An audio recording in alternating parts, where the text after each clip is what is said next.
James Miller, a lonely millionaire, hired Mary, a dedicated nurse, to take care of his beloved dog, Max, who was on the verge of death. What he didn't expect was that the next day, his life would change forever. James lived in a huge mansion that had once been the setting for parties and celebrations. Now silence reigned, broken only by the soft sound of Max's breathing. The large house, once full of life, seemed as empty as James' own heart. 2 years ago, he lost his wife, the woman he deeply loved, and since then, something inside him seemed to have died as well. Without children or close relatives, James drowned in his own sorrow, surrounded only by the echo of memories. Max, a loyal mutt, had been a gift from his wife. Since her death, the dog had become even more attached to James, as if he could feel his owner's pain. But Max's health began to deteriorate. He could barely walk, and his eyes, once full of energy, now seemed dull. James, although always a ruthless businessman, felt helpless at the thought of losing his last friend. He knew Max's death was imminent, but he didn't know how to cope with it. Watching the dog lying on his soft bed, James thought, "How will I endure this pain alone?" It was then that, on impulse, he decided to seek help, not for himself, but for Max. It was time to hire someone who could take care of his loyal companion, even if only for a short time. And though he wouldn't admit it, not even to himself, James knew that the decision wasn't just about the dog. It was also about him, about finding some sort of comfort in the midst of his sadness. The next day, James met Mary, a dedicated nurse with an impeccable track record and a warm, welcoming gaze. He hired Mary to care for Max, but little did he know that she would bring much more than comfort to the dog.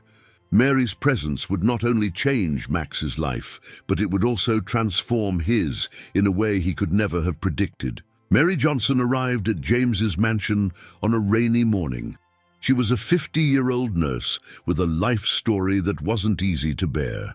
After losing her previous job, she'd been willing to accept any opportunity to return to her profession.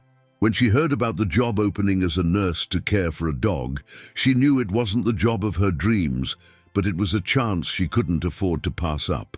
Upon arriving, she was greeted by James, who met her with a distant look. The mansion was quiet, heavy with the air of someone who had lost much. James seemed like a weary man, aged by solitude, but Mary focused on what she needed to do: take care of Max. She went to the spot where the dog lay, observing him with a calm expression, as though she understood how delicate the situation was. "He needs intensive care," James said. Mary, without saying much, simply nodded and approached the animal. As she touched him, she felt the frailty of the dog's body, but also sensed the silent bond between him and his owner. James watched from a distance, showing no emotion. Mary realized that the biggest challenge wouldn't just be taking care of Max, but also dealing with James's emotional pain, as he seemed to be withdrawing from the world.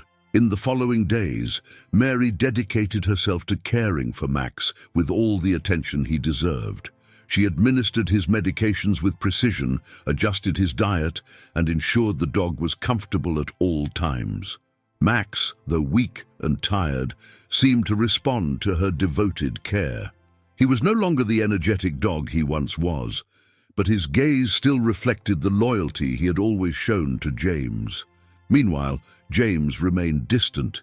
He rarely entered the room where Max was, preferring to stay in his library, surrounded by books that now brought him little pleasure. Mary didn't force conversations, respecting his space, but she could feel the deep sadness emanating from him. She didn't fully understand his pain, but it was unmistakable in James's eyes. He was, without a doubt, lost. While Mary was changing Max's bandages, James appeared at the door, silently observing. He said nothing, but stood there for a few minutes. Noticing his presence, Mary paused briefly. "He's going to get better," she said without much certainty. James looked at her, as if seeing the nurse for the first time.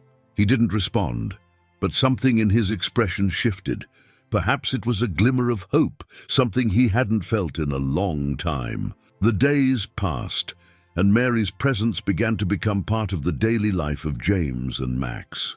Although James was still distant and introspective, the nurse remained persistent.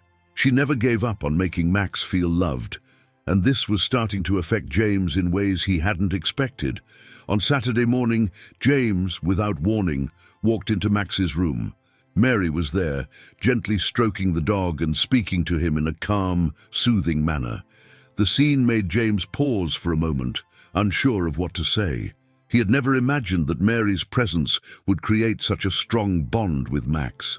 The dog, who had barely moved before, now seemed calmer, more at ease.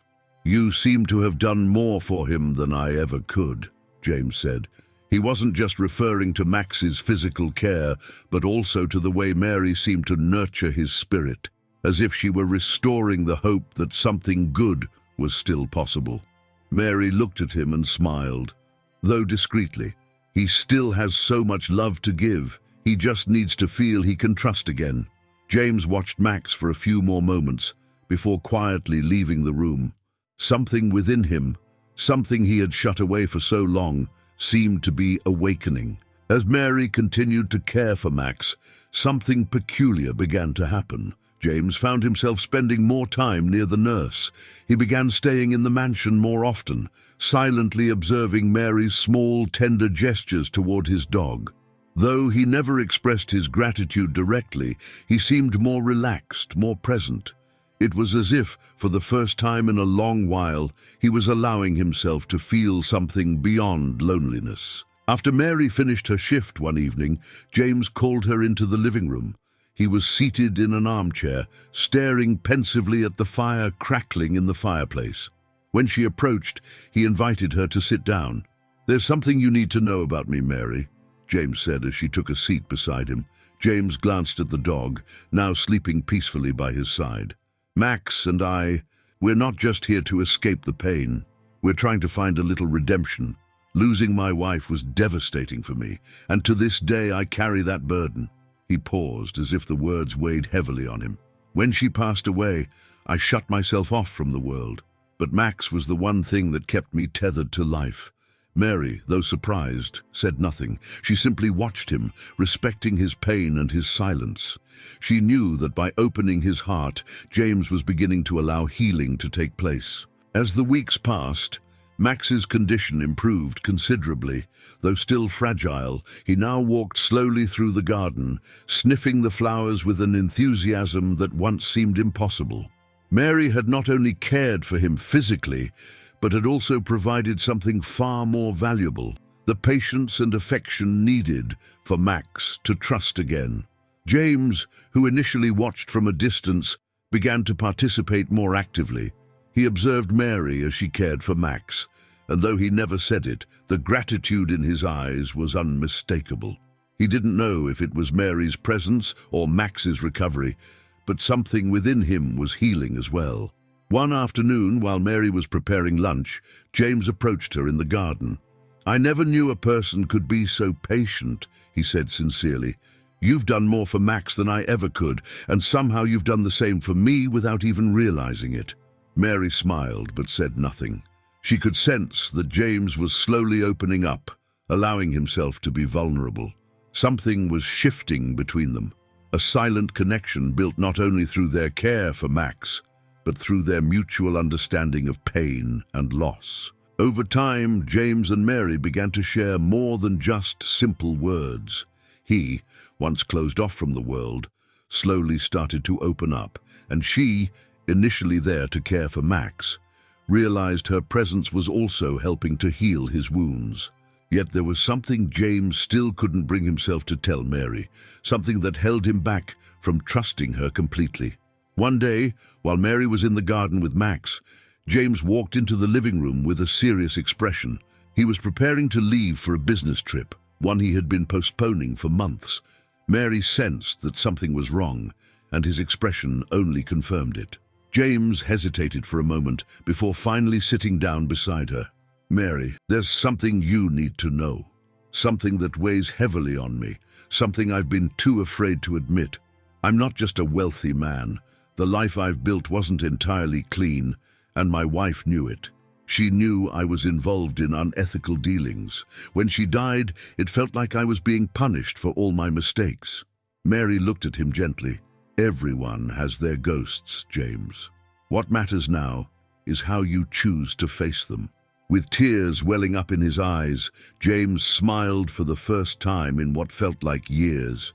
He realized that, despite everything, he had found someone he could trust, someone who didn't judge him, but saw him for who he truly was. James spent several days away, attending to work matters, but the weight of his recent revelation lingered in his mind. Meanwhile, Mary continued caring for Max with the same tenderness and dedication. The dog, now recovering physically, seemed more lively, perhaps sensing that peace was drawing near for both him and his owner. When James finally returned to the mansion, he appeared visibly lighter. There was something different in his gaze, perhaps the acceptance of his own vulnerability. He sought out Mary, as if knowing she held the key to the next chapter of his life. "Max has improved a lot, hasn't he?" James remarked, smiling as he watched the dog playing in the garden. "And it seems you've done far more for me than I could have ever imagined." Mary looked at him, and for the first time she saw a man beginning to break free from his own chains. He was no longer hiding his insecurities or fears. He was ready to start over from that very moment with a renewed sense of self and hope for the future. Turning to her with a grateful expression, James said, "I don't know how to thank you enough for everything you've done. You've given me more than any amount of money or luxury ever could." Mary smiled, feeling that the weight they both carried was finally beginning to lift. "You don't need to thank me, James. Sometimes all we need is someone to take care of us, even when we don't realize it." As life at home began to settle into a new rhythm, with James more present and Max fully recovered, something significant was about to unfold. Mary, who had always been a quiet and discreet presence, felt it was time to reveal a part of her life she had kept hidden. She knew that her relationship with James, though built on mutual compassion, was deepening. There was a connection between them that couldn't be ignored, but there was also something from her past that she had never shared with anyone, something she knew would change everything once revealed. On a quiet evening after dinner, as James and Mary sat in the lounge with Max resting beside them, Mary took a deep breath and looked at James. "James, there's something I need to tell you, something you might not expect to hear." James, surprised by the seriousness in Mary's tone, turned his full attention to her. "What is it, Mary?" She hesitated for a moment before speaking. "I'm not just a nurse, James. Before coming here, I was running from a difficult past. I lost my family in an accident and had to rebuild my life from scratch. I wanted to leave it behind, but I realize now that I need to be honest with you." James remained silent for a few seconds, taking in her words. Then he leaned closer, placing his hand over hers with a look of both empathy and understanding. "Mary, we all have our pasts. What matters is who we are today. And today you're here, making a difference in my life and Max's. That's what truly counts." Mary smiled, feeling a wave of relief wash over her. She realized that, like James, she too could start anew, without fear of being judged. The days that followed were marked by a sense of renewal and tranquility. James, who once lived in a world closed off by his own scars, now shared a profound connection with Mary. He was finally ready to leave the pain of the past behind and move forward. Max, always present as a symbol of loyalty, seemed more joyful and full of life, reflecting the transformation happening around him. One morning, James called Mary to the garden. The sun was high, and a gentle breeze made the leaves sway. Max ran up to them, wagging his tail enthusiastically. James smiled, watching the dog, and then turned to Mary. "I've been thinking a lot about everything you've told me, about everything I've shared," he said with a genuine smile. "And after everything we've been through, I think we're ready for something new." Mary looked at him, curious. James took her hand, his eyes shining with determination. "I want you to stay. Not just to care for Max, but to be with me, to start over together." Mary, surprised and emotional, smiled, her eyes welling up. "James, I don't know what to say." "You don't have to say anything," he replied. "I just know that with you, I've found the peace I've been searching for." In that moment, Mary realized her heart had finally found its home. She was no longer running from the past, but building a future with someone who, like her, needed healing, love, and a second chance. Together with Max by their side, they were ready to begin again. Where there was once pain, there was now hope, and happiness was no longer a distant dream. It was the reality they both deserved to live.